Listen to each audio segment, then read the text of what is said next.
Okay guys, so we have the line M and line N, and they are parallel lines. They give you two angles, and with that information, you're supposed to find out what is X, the angle X.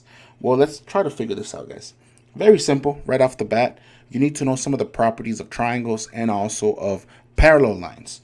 So the first one you need to remember is when you have two angles that make up a straight line, we call that supplementary angles. These two angles are supposed to add to 180. Well, if one of them is already 121, what's 180 minus 121? Do that on your calculator, and you're supposed to get 59 degrees. So you found, you are one step closer to finding X. Well, let's keep going, guys. Now, a lot of you might not notice this, but do you guys notice that all of this is actually a triangle?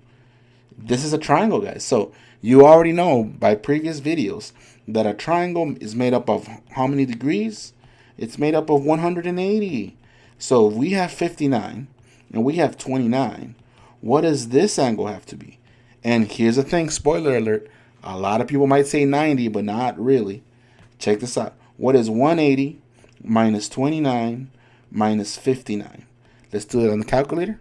180 minus 29 minus 59, that's actually 92 degrees. So that's another example of a gotcha moment. You might think it looks like a 90-degree angle, but sometimes it won't be.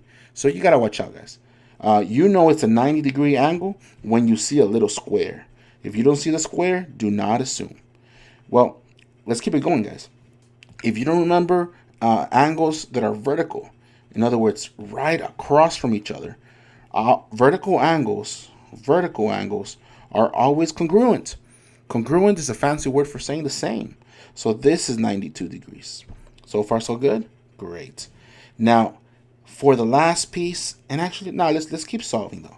What about this one? If we're to look at supplementary angles, right?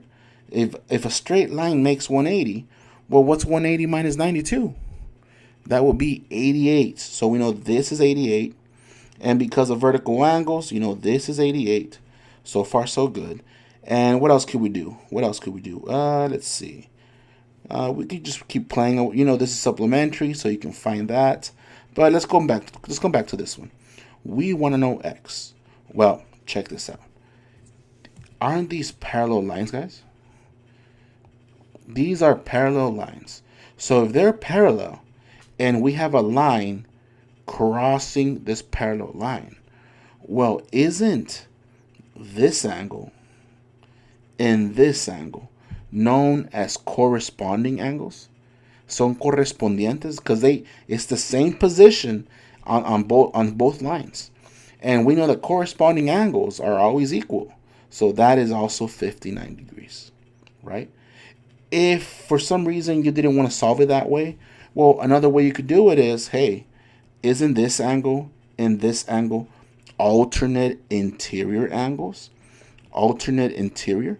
They're on the inside of two parallel lines, but they're on opposite sides. So this will be 59 degrees. That's another way to do it. Or couldn't you also do it this way? Isn't 59 vertical to this angle? And these are known as the same thing, but they're, I'm sorry, no, don't cross out that one. It could be known as alternate exterior angles. You see, there's so many ways to solve this. And it's just, you take your pick. Whatever you think is easier for you. And that's it.